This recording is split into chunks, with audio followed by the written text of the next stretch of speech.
नाजरीन, रुपया पैसा में आपको खुश आमदीद कहते हैं। मैं हूं अली नासिर। बात कुछ ऐसी है कि अब हमें इस चीज़ को बड़ी गहराई से समझना पड़ेगा कि तिजारती खसारा दरअसल है क्या, और हमें जो बातें बताई गई हैं हमारी माशी तारीख की वो किस हद तक दुरुस्त है। कल के प्रोग्राम में भी हमने इस पर बात की, लेकिन आपके सामने मैं बयान करे देता हूँ और थोड़ी सी तफसील से आपको बताने की कोशिश करता हूँ कि दरअसल मसला है क्या पाकिस्तान के तिजारती खसारे का। पाकिस्तान का जो तिजारती खसारा है, यानी एक्सपोर्ट्स ज़्यादा हैं, इंपोर्ट्स कम हैं, इसकी वजह कुछ ये है कि हमारी कौम को इज्तिमाई तौर पर मिसगाइड किया गया। हमें बताया गया कि हम वसाइल से माला माल हैं, बहुत सारी चीज़ों में ख़ुद कफ़ील हैं, हमारे पास वाफिर मिकदार के अंदर अजनास मौजूद हैं और हमें किसी चीज़ की कमी जो है वो नहीं है। उसका नतीजा ये हुआ कि कौम इस तसव्वुर में खोसी गई कि हमारे पास सब कुछ है। अब ये बात तो है गलत, क्योंकि किसी के पास भी कुछ नहीं है। कोई भी दुनिया का ऐसा मुल्क नहीं है जिसके पास सब कुछ हो। दर हकीकत किसी के पास कुछ है, कुछ नहीं। यानी अगर उसको समझने की कोशिश करें तो इस तरह से है। पाकिस्तान का जो एक्सपोर्ट है वो इंपोर्ट की निस्बत में बहुत कम है। अब इंपोर्ट में क्या क्या है इसको थोड़ा समझना है। लोग कहते हैं यार कुत्तों का खाना मना करवा दें, बाहर से सेब ना आए, बाहर से जनाब वो जो है नाशपातियाँ ना आए चाइना की, फ़लाँ चीज़। देखिए, ये अगर आप इसको पूरा कैलकुलेट भी कर लें हमारी लग्जरी इंपोर्ट्स को, तो ये चंद बिलियन डॉलर से ज़्यादा तो नहीं होंगी। जो हमारी मेजर इंपोर्ट है, हमें उसको अंडरस्टैंड करना है, वो है मादनी तेल, फिर उसके बाद है खुर्दनी तेल। मादनी तेल माने फॉसिल फ्यूल्स, जिसमें आपका ये फर्नेस ऑयल भी शामिल है, पेट्रोलियम प्रोडक्ट भी शामिल है, इस तक के ये जो अगर आप देखें तो इसके कॉम्बिनेशन में आपके यहाँ LNG भी शामिल है। ये तमाम चीज़ें हो गई ना। ये हैं क्या? मादनी तेल, यानी फॉसिल फ्यूल्स, जिसके बगैर हमारा मुल्क नहीं चल सकता। इसमें हम कट ऑफ नहीं कर सकते कि जी हम कट ऑफ कर दें, हम तेल नहीं मंगवाएं। तेल अगर हम नहीं मंगवाते तो हमारी गाड़ियाँ नहीं चल पाएंगी, हमारे पावर प्लांट्स मुतासिर होंगे, हमारी ओवरऑल जो एक मुल्क की फंक्शनिंग है, हमारी पावर की रिक्वायरमेंट है, वो इसकी वजह से मुतासिर होगी। तो यहाँ कमी बेशी नहीं की जा सकती। सिर्फ माजी के अंदर मैं आपको बता रहा हूँ 1/3 तक हम मुकामी तौर पर प्रोड्यूस कर लेते थे, रफली बता रहा हूँ, क्योंकि यहाँ तो भाई लोग बात को पकड़ लेते हैं कि नहीं ये दुरुस्त थी या नहीं, इतनी नहीं थी उतनी। भाई रफली आपको बता रहे हैं कि 1/3 पाकिस्तान के अंदर हम अपना मादनी तेल जो है उसको बना लेते हैं, प्रोड्यूस कर लेते हैं। प्रोड्यूस क्या मतलब? जो ज़मीन से निकलती है, हम बना तो नहीं सकते, तो कुदरती एक वसीला है, उसको हम एक्सट्रैक्ट कर लेते हैं, एक्सप्लोर कर लेते हैं, उसको हम निकाल लेते हैं। अच्छा, तो बुनियादी बात यह कि 2/3 ऐसी है जो हमें बाहर से ज़रूरत पूरी करनी पड़ती है, और वक्त के साथ साथ ये ज़रूरत हमारी बढ़ेगी। गाड़ियाँ ज़्यादा आएंगी सड़कों पे, तवानाई की ज़रूरत बढ़ेगी, तो हमें ज़्यादा चाहिए होगा ईंधन। तो हमें ईंधन चाहिए होगा इन तमाम चीज़ों को आगे लेकर चलने के लिए। रिक्वायरमेंट बढ़ने का है, कम नहीं होगी। और तेल की कीमत किस में अदा करनी है? डॉलरों में। चलें आगे चलते हैं। फिर आ गया खुर्दनी तेल। खुर्दनी तेल क्या है? Edible oil. इसके बारे में लोग पाकिस्तान में बात करना पसंद नहीं करते। मेरे ख्याल से कुछ लोग होंगे जिनके कोई मुफादात इससे जुड़े हुए होंगे, इसीलिए वो इस बारे में बात नहीं करते। ये एक बहुत बड़ा चंक है हमारे इंपोर्ट्स का, सबसे बड़ा नहीं लेकिन बहुत बड़ा चंक है हमारे इंपोर्ट्स का। इसमें आप कमी बेशी नहीं कर सकते, क्योंकि लोग कुकिंग के लिए, यानी जो पकाते हैं, पकाने में जो तेल इस्तेमाल करते हैं, उसे हम कहेंगे ना खुर्दनी तेल, यानी कि एडिबल ऑयल। इसकी रिक्वायरमेंट है, ये भी सेट है। अब पूरी कौम को एजुकेट करें कि वो तेल कम खाए, सॉरी, ये मुश्किल काम है। रिक्वायरमेंट अपनी जगह पर है और उसी को हमें देखना है, उसी को हमें अंडरस्टैंड करना है कि ये क्या है। दरअसल इसको अंडरस्टैंड करना पड़ेगा कि ये चीज़ क्या है। ये बड़ी गहरी बात आपसे कर रहा हूँ। और इसमें क्या है कि जो हमारी खुर्दनी तेल की रिक्वायरमेंट है, इसको बगौर देखना भी पड़ेगा, समझना भी पड़ेगा कि इसको रिड्यूस करना हमारे लिए मुश्किल होगा। तो ये 2 बड़े पोर्शन तो आ गए आपके पास। सबसे बड़ा पोर्शन नहीं है, एक तो सबसे बड़ा पोर्शन है, और फिर उसके सामने आपके और भी रखता जा रहा हूँ। और इसकी कीमत भी डॉलरों में अदा करनी है। डॉलर की कदर बढ़ेगी तो जाहिर बात है फिर इंपोर्ट के बिल के अंदर भी उसका इंपैक्ट आपको दिखाई देगा। ठीक है, इंपैक्ट उसका आपको दिखाई देगा ना। तो ये इंपोर्ट बिल के अंदर 2 बड़े बड़े कंपोनेंट मैंने आपको बता दिए, इस पे कॉम्प्रोमाइज नहीं हो सकती। अब ज़िद में जिन चीज़ों को कम किया है वो ये है कि गाड़ियाँ रिकंडीशन जापान से आने में उसमें रखने रुकावट डाल दो। तो इसमें रखने रुकावट डालने से कोई ख़ास फ़ायदा इस वजह से नहीं है क्योंकि अगर गाड़ियाँ फ्यूल एफिशिएंट पाकिस्तान में आ जाएंगी तो पाकिस्तान की फ्यूल रिक्वायरमेंट कम हो जाएगी। तो यानी इसके अंदर क्या है कि कॉज एंड इफेक्ट को देखना है कि किस चीज़ को बंद कर रहे हैं और उसका क्या फ़ायदा है। अगर पाकिस्तान के अंदर आप जदीद टेलीफोनों की कीमतें बढ़ा देंगे तो पाकिस्तान इलेक्ट्रॉनिक एज में पीछे रह जाएगा। तो यानी हम ई कॉमर्स का फ़ायदा नहीं उठा सकेंगे, इस न्यू डिजिटल इकोनॉमी का हम फ़ायदा नहीं उठा सकेंगे जिससे दुनिया बिलियंस ऑफ डॉलर्स कमा रही है। और आप हमें बेकार किस्म के फ़ोन दे देंगे कि साहब ये बेकार फ़ोन है, ये सस्ता है, ये ख़रीद लें आप। तो इसमें क्या होशियारी है कि आप डिजिटल हाईवे के ऊपर नहीं आ सकते, बल्कि आप छोटी छोटी तंग गलियों के अंदर अपना इलेक्ट्रॉनिक इकोनॉमी को चला रहे हैं, डिजिटल इकोनॉमी को चला रहे हैं। मेरे ख्याल से तो नुकसानदेह है, लेकिन इसके लिए बसीरत चाहिए जो हमारे यहाँ आपको मैसर नहीं है, क्योंकि इस तरह की बसीरत होनी चाहिए ना। मैं तो छोटी सी बात की है कि क्या आप चाहेंगे कि आप एक नाकिस चीज़ इस्तेमाल करें या अच्छी चीज़ इस्तेमाल करें, और बिलखुसूस जब उससे कमर्शियल बेनिफिट निकल सकता है तो आप कहते हैं नहीं जी आप जो है वो एक कमज़ोर टेलीफोन ख़रीद लें सस्ता, क्योंकि वो इंपोर्ट हो रहा है। और आजकल की डिजिटल हाईवे के अंदर आपको पता है लोग तो आजकल लैपटॉप कंप्यूटर भी इस्तेमाल नहीं करते, लोग को फ़ोन इस्तेमाल करते हैं। इससे क्या फ़ायदा है? ये वो माइंड सेट है कि जी हमारे यहाँ जो है ना बड़ा लग्जरी इंपोर्ट है। लग्जरी इंपोर्ट कुछ भी नहीं, बहुत चंद अरब डॉलर है। गुफ्तगू अब हम करेंगे जनाब डॉक्टर सलमान शाह साहब के साथ, जो कि साबिक वफाकी वज़ीर बराए ख़जाना भी रहे हैं और इस वक्त पर भी अहम ओहदे पर फाइज हैं। वेलकम करता हूँ सर आपको शो। जी शुक्रिया डॉक्टर सलमान शाह साहब, अब बात कुछ ऐसी है कि पाकिस्तान की मईशत को जब हमने राइट ट्रैक पर डालना है तो हमें चंद चीज़ों को देखना पड़ेगा। आपके साथ वक्तन फ़वक्तन प्रोग्राम करते हैं तो कोशिश यही होती है कि आप सोल्यूशन बेस्ड अप्रोच इस्तेमाल करके अपनी आरा दें। आपके ख्याल से क्या पाकिस्तान की इकॉनमी अब राइट ट्रैक पर आ गई है तो क्या करना चाहिए हमें? जी देखें, पाकिस्तान की इकोनॉमी दिवालिये से तो निकल आई है। स्टेबलाइजेशन प्रोग्राम जो था बहुत टफ प्रोग्राम, उससे भी अब आगे आ गई है। अब ये ग्रोथ स्टेज पे है और ग्रोथ स्टेज में आपको खासे चैलेंजेस भी हैं। एक चैलेंज तो ये है कि आपकी जो एक्सचेंज रेट है अब उसमें बिकॉज आपकी ग्रोथ से इंपोर्ट्स बहुत बढ़ रही हैं तो उसके साथ जो है रुपीस की डिवैल्यूएशन भी हो रही है। तो उसको काउंटर करने के लिए बहुत इम्पोर्टेंट है कि हमारी एक्सपोर्ट्स जो हैं वो बढ़ें।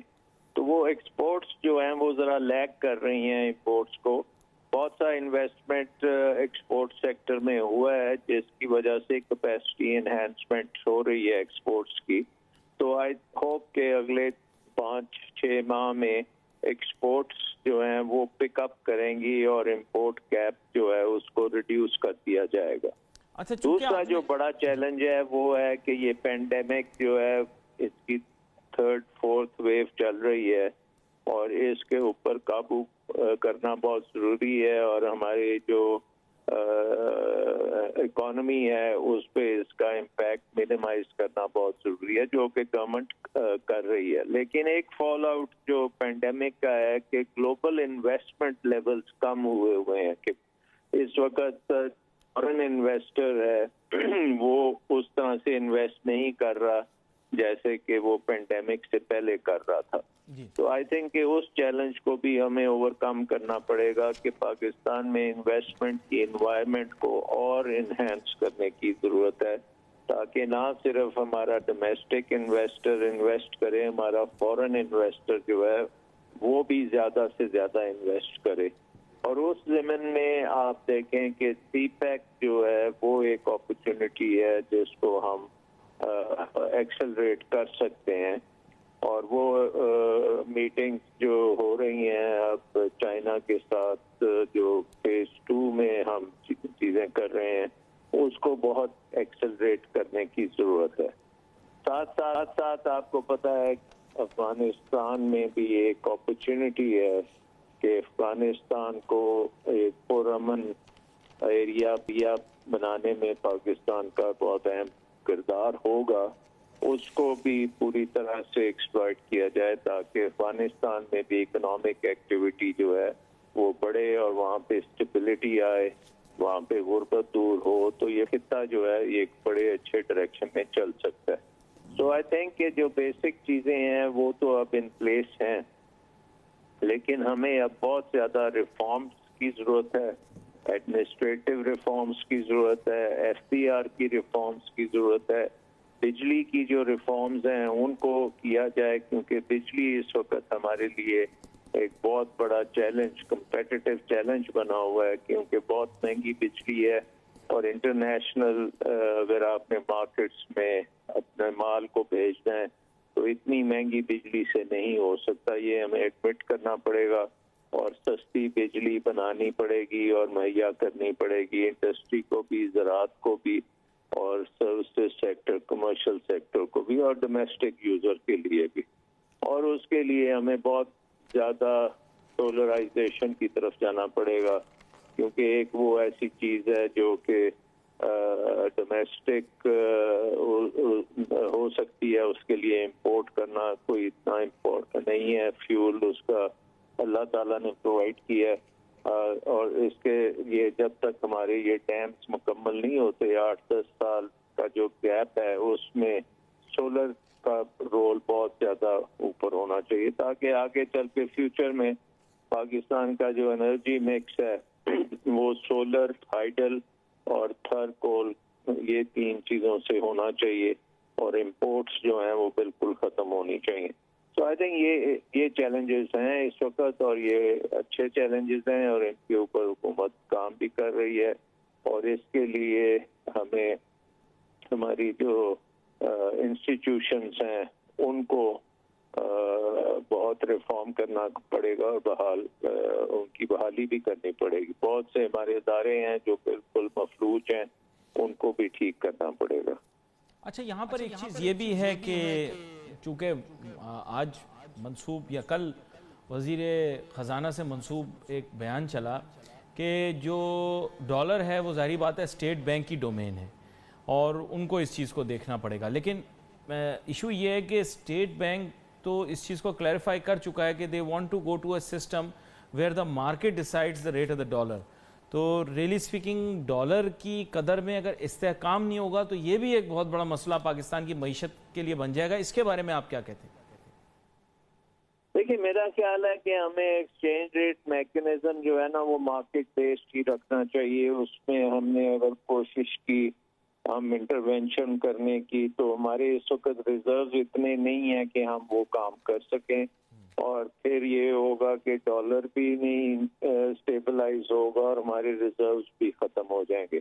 तो ये सिचुएशन तो हमें बिल्कुल नहीं करनी चाहिए जो पहले सागदार साहब ने की थी, जिसकी वजह से हमारे जो आपने देखा कि कर्जे भी बहुत बढ़ गए और उससे डॉलर के ऊपर प्रेशर भी बहुत ज्यादा है। So I think exchange rate policy और मैकेनिज्म तो बहुत अच्छा है। अब मेन चीज ये है कि जो डॉलर इनफ्लोज हैं उनको हमने बढ़ाना है। वो एक्सपोर्ट्स है एक नंबर 1, नंबर 2 रेमिटेंसेस है, ओवरसीज पाकिस्तानी इसकी रेमिटेंसेस, और नंबर 3 जो है वो फॉरेन इन्वेस्टमेंट है, और वो हमने 3 इन पे तरह से फोकस करना है। चौथा कैपिटल मार्केट्स भी हैं जिसमें पाकिस्तान पार्टिसिपेट करता रहता है, और बहुत सा हमारे जो रिजर्व्स हैं उनको हमने फॉरेन कैपिटल मार्केट ऑपरेशन से भी बिल्डअप किया है। और ये 3 चीजें जो अगर साथ साथ आ जाती हैं, रेमिटेंसेस, एक्सपोर्ट्स और फॉरेन इन्वेस्टमेंट, तो फिर मेरा ख्याल है कि इकोनॉमिक ग्रोथ जो है वो आपको स्टेबल तरीके से मिलेगी और उससे जॉब्स भी बनेंगी और बाकी जो हमारे इम्पोर्टेंट गोल्स हैं वो भी पूरे हों। अच्छा, हमारे यहाँ बहुत सारे ऐसे सेक्टर्स हैं जो कि किस तरह से मैं उसे एक्सप्लेन करूँ कि रेंट सीकिंग इकोनॉमी से बेनिफिट कर रहे होते हैं, और चूँकि हमारी एक रेंट सीकिंग इकोनॉमी बन गई, प्रॉफिट सीकिंग इकोनॉमी नहीं रही, बहुत सारी इनएफिशिएंसीज भी क्रिएट हो गई इकोनॉमी के अंदर। इस पर जो रिफॉर्म की आप बात कर रहे थे, इस पर रिफॉर्म करने की ज़रूरत है। वो रिफॉर्म्स कब तक हम देखेंगे? क्योंकि उसके लिए एक वजारत भी बनाई गई, अच्छा आदमी भी उसमें रखा गया। डॉक्टर इशरत हुसैन साहब के मुतल्लिक ये राय पाई जाती है कि वो इन चीज़ों को संभाल सकते थे। अनफॉर्चुनेटली रिफॉर्म्स की पेस भी बड़ी स्लो रही है और ना होने के बराबर रही। इस बारे में क्या कहेंगे? देखिए, एक चीज तो ये है कि हमारे इस इकोनॉमी में वो सही करने बहुत जरूरी है, और आई थिंक जहाँ तक तो स्टेट बैंक का तल्लुक है उन्होंने अपना रोल प्ले कर दिया है। अब हमारी जो वजारतें हैं इनका रोल है, और नंबर वन मैं कहूँगा कि हमारी जो कॉमर्स की वजारत है इसका रोल ये है कि इसने प्रमोट करना है पाकिस्तान की ट्रेड को ग्लोबली और पाकिस्तान की ट्रेड को विद इन द इकोनॉमी। अब ग्लोबली अगर आपने ट्रेड करना है तो इसका मतलब ये है कि आपकी इकोनॉमी को बहुत कंपेटिटिव होने की जरूरत है। आपकी जो वैल्यू चेन्स हैं, जो आपके मैन्युफैक्चरर्स हैं, उनकी प्रोडक्टिविटी बहुत अच्छी होनी चाहिए, और नंबर 3 उनकी जो कॉस्ट ऑफ डूइंग बिजनेस है वो बड़ी कम होनी चाहिए। इस वक्त जैसे हम पहले बात कर रहे थे, एनर्जी कॉस्ट इतनी ज़्यादा है कि हम इंटरनेशनली कम्पीट ही नहीं कर सकते, तो आपने प्रोडक्टिविटी बढ़ाने के लिए आपको इनपुट्स बड़ी मुनासिब कीमत पे डालनी पड़ेंगी, और इसका जो मेन चीज़ है कि आपकी कॉस्ट ऑफ डूइंग बिजनेस जो है वो इंटरनेशनली कंपेटिटिव होनी चाहिए। अगर आपकी कॉस्ट इंटरनेशनली कंपेटिटिव नहीं है तो फिर आपके पास कोई सस्टेनेबल तरीका नहीं है इंटरनेशनल मार्केट्स में जाने का। और पाकिस्तान एक ऐसा बड़ा मुल्क है, दुनिया का 5वां 6ठा सबसे बड़ा मुल्क है। हमारी दुनिया की वर्किंग एज पॉपुलेशन भी देखें तो हमारा 5 नंबर आता है। तो हमें तो एक फैक्ट्री ऑफ द वर्ल्ड होना चाहिए, यहाँ पे मैन्युफैक्चरिंग होनी चाहिए। तो उसके लिए आपको कॉस्ट जो है काम करने की पाकिस्तान में वो बहुत कम होनी चाहिए। उसमें रियल इनपुट्स जो हैं जैसे फ्यूल है, रॉ मटेरियल है, मैन पावर है, इसकी भी कॉस्ट कम होनी चाहिए। फिर साथ साथ मैनेजमेंट भी आपकी बड़ी सुपर एफिशिएंट होनी चाहिए, और उसकी वजह से ना सिर्फ प्राइवेट सेक्टर की मैनेजमेंट सुपर एफिशिएंट होनी चाहिए, आपके पब्लिक सेक्टर के जो अदारे हैं उनको भी सुपर एफिशिएंट होना चाहिए। क्योंकि आपको पता है कि पाकिस्तान में पब्लिक सेक्टर का एक बहुत बड़ा रोल है, ना सिर्फ हमारे मिनिस्ट्रीज का रोल है, मिनिस्ट्रीज के नीचे हमारे पास पब्लिक सेक्टर कंपनीज हैं जिनका बेड़ा गर्क हुआ हुआ है। बहुत सी कंपनीज का वो बहुत बड़ा ड्रेन बन रही हैं, उनकी प्राइवेटाइजेशन, उनकी एफिशिएंसी इंप्रूवमेंट्स वो भी नहीं हो रही। फिर हमारे पास बहुत बोर्ड्स हैं, अथॉरिटीज हैं, फिर प्रोविंशियल गवर्नमेंट्स हैं, प्रोविंशियल गवर्नमेंट्स के नीचे लोकल गवर्नमेंट्स हैं।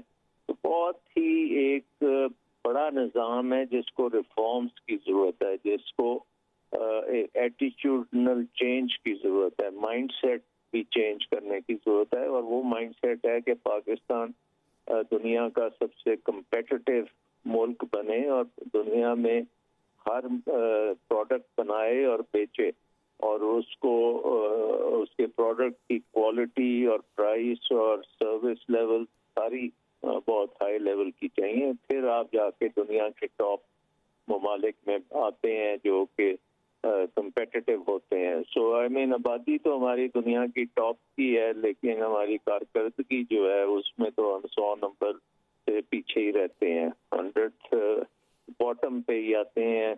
कोई भी इंटरनेशनल कंपैरिजन हो तो उसमें हमारा नंबर कम से कम 100 से ऊपर ही होता है, नंबर टॉप 10 में नहीं हम आते।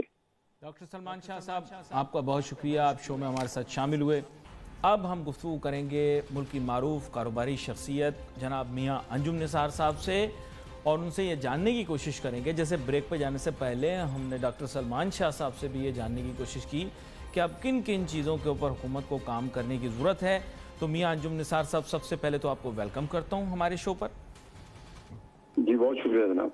और मियाँ अंजुम निसार साहब, मैं ये जानना चाहूँगा कि अब हुकूमत का दावा ये है कि वो राइट ट्रैक पर ले आए हैं, तो मज़ीद और क्या करने की ज़रूरत है, कौन से इकदाम हैं जिनको लेना चाहिए और कौन से ऐसे एरियाज़ हैं जिनके ऊपर फोकस करना चाहिए हुकूमत को? जी एरियाज तो बहुत सारे हैं। देखा जाए, देखिए हमारी जो मेन तो चीज़ ये है कि हम अपने एक्सपोर्ट को किस तरह बढ़ाएं और इंपोर्ट को किस तरह कम करें। एक तो ये जो ट्रेड डेफिसिट की बहुत बड़ी वजह जो है वो तो ऑयल की प्राइस का बढ़ना है। फिर इस साल हमारी कॉटन की क्रॉप बेहतर नहीं हुई, वो कॉटन की जो है वो 5-6 मिलियन बेल जो है उसकी इंपोर्ट है, उसका भी $2-2.5 बिलियन इम्पैक्ट होगा। फिर ये गवर्नमेंट ने पीछे जो एक पॉलिसी दी थी ट्रस्ट के नाम से, जिसमें उन्होंने 1% मार्कअप पे 430 बिलियन की जो आपकी जो है मशीनरी की जो इंपोर्ट थी वो भी अब ग्रेजुअली आनी शुरू होगी, उसका भी दबाव होगा ट्रेड डेफिसिट पे। और दूसरा ये है कि इस वक्त कमोडिटी की तमाम प्राइसेस जो हैं इंटरनेशनली, रॉ मटेरियल, खाने पीने वाली चीजें, पाम ऑयल वगैरह हर चीज जो है वो राइस पे नजर आ रही है। और ये तो मैं समझता हूँ कि इंटरनेशनली भी कोई कार्टलाइजेशन है। आप देख लें, आपकी शिपिंग कॉस्ट बहुत बढ़ गई है। जो $700-800 का कंटेनर आता था और $5000-6000 की जो है वो पर कंटेनर आ रहा है। तो ये बहुत सारी वजूहत हैं जो है आपकी जो मीशत पे और आपकी जो ट्रेड डेफिसिट का जो है ना वो प्राइस बन रही है। लेकिन बाय एंड लार्ज ये मशीनरी जब ऑपरेट होगी तो डेफिनेटली इसका भी कोई फायदा होगा। लेकिन हमें अपने एग्रीकल्चर को भी दुरुस्त करने की जरूरत है। पाकिस्तान जैसा मुल्क जो वीट चंद साल पहले एक्सपोर्ट करता था, अब इम्पोर्टर बन गया है। कॉटन एक्सपोर्ट करते थे, अब कॉटन की प्रोडक्शन भी पिछले साल 6 मिलियन बेल से वो के करीब आई है। इस साल वो कहते हैं एस्टिमेट किया जा रहा है कि कुछ फसल बेहतर है और 9+ होगी। तो मैं समझता हूँ कि गवर्नमेंट का जहाँ तक ताल्लुक है, गवर्नमेंट अभी इन हालात में तो इकोनॉमी को बूस्ट देने के लिए, और यही एक वजह है आपकी जो है ना, ये रुपया जो है बहुत हर बंदे के लिए बाइस तशवीश है और महंगाई का बाइस बन रहा है। जो रुपया 153 से अब 168 पे फिर आ गया विद इन 40-45 डेज। तो ये सारी चीजें हैं, वो फिक्र तो मतलब करने की जरूरत है कि देयर इज समथिंग रॉन्ग। हर चीज दुरुस्त नहीं है जो गवर्नमेंट कह रही है। और फिर इनका इम्पैक्ट आपकी ट्रांसपोर्टेशन पर, लोकल इन्फ्लेशन है, फिर बिजली की प्राइसेस हैं, तो बहुत सारे मसाइल हैं। गवर्नमेंट सिंपली ये कह दे कि हर चीज ट्रैक पे आ गई है, तो मैं नहीं समझता हूँ कि that is all is correct. But government भी कुछ कोशिश कर रही है। और ये कोविड के हालात जो हैं ये भी एक नेगेटिव इम्पैक्ट रखते हैं आपकी इकोनॉमी पर। आए दिन लॉकडाउन, आए दिन कुछ ना कुछ कहीं ना कहीं हो रही है। और इस वक्त मसाइल तो हैं और शदीद मसाइल हैं। इस वक्त जरूरत ये है कि गवर्नमेंट भी पूरी ट्रेड बॉडीज को के साथ बैठे और इंटरेक्शन करे, और जब इंटरेक्शन करे तो उनको सही पूरा टाइम दे। तो ये 15-20 मिनट या घंटे की मीटिंग में ये चीजें मतलब है वो छोटी मीटिंग करें, लेकिन बहरहाल एक्सपर्ट्स को बुला के उस पर जो है वो इज़हार ख्याल करें और फिर देखें कि हम अपनी एक्सपोर्ट कहाँ बढ़ा सकते हैं। अब हमारे पड़ोसी मुल्क अफगानिस्तान जो बहुत सारी कमोडिटीज जाती थी, क्योंकि उस वक्त पैसे की जब तक ये कोलिशन गवर्नमेंट वहाँ जो इंटरनेशनल ये जो फोर्सेस मौजूद थी, तो उस वक्त पैसे की रेल पेल थी। अब वहाँ भी वो रेल पेल पैसे की नहीं होगी, तो वो उनकी बाइंग परचेजिंग पावर भी कम होगी, तो उसका भी नेगेटिव इम्पैक्ट बहरहाल पाकिस्तान की। अच्छा, आपने बड़े गहरे नुक्ते की तरफ इशारा किया है। मेरे ख्याल से पाकिस्तान के अंदर कारोबारी शख्सियात के अंदर आप मुनफरिद हैं इस मामले में। क्या आपने इस चीज़ को हाईलाइट किया कि पहले उनके पास एक्सपेंडिचर करने के लिए ज़्यादा रकम मौजूद थी, क्योंकि जाहिर बात है they were getting a lot of money. अब वो अगर कर्टेल होगा तो फिर उसका इम्पैक्ट आएगा। Pakistan is a major recipient in the sense के यहीं वो तो लैंड लॉक कंट्री है, हमारे जरिए ही ट्रेड होता था, राइट? जी बिल्कुल सही है, जी बिल्कुल सही है। अच्छा, इसमें तो ये जो करेंसी में भी ना स्टेट बैंक तो जो दे रहा है वो भी फ्री फॉल ही हो रही है। हिसाब से आए दिन रोजाना की बुनियाद पर 4-8 आने डेली बेसिस पर जो करेंसी डिवैल्यू हो रही है, तो ये कहना कि हम अपनी करेंसी की सही वैल्यू को उसको लेके जा रहे हैं, ये तो खैर मैं उसको मुनासिब नहीं समझता। उसकी रीजन ये है कि जब मैं कारोबार पे आया था तो उस वक्त $7 का था, 7.5 का था। आज $1 168 का है। कब हम उसकी सही वैल्यू का तयन करेंगे? हमारे जैसे बहुत सारे मुल्क हैं, इंडिया है, बांग्लादेश है, अगर वहाँ करेंसी उनकी इतनी डिवैल्यू नहीं हुई तो उसकी वजह वो क्या मेरा मतलब है, अगर यही बात होती तो उनको भी लगभग पाकिस्तान के इर्द गिर्द ही होना चाहिए था। लेकिन आई थिंक हमें जो हमारे रेगुलेटर्स हैं उनको भी इंटरवीन करना चाहिए, उसको स्टेबल करना चाहिए, क्योंकि ऑलरेडी मुल्क में बहुत ज्यादा महंगाई है। मजीद महंगाई बढ़ेगी तो लोगों के लिए मसाइल बढ़ेंगे। आपका बहुत शुक्रिया मियां अंजुम निसार साहब, आप हमारे साथ शामिल गुफ्तगू रहे। नाजरीन, we wait for messages on Facebook. Ali Nasir, हमारी टीम को इजाज़त दीजिए। अल्लाह हाफिज़।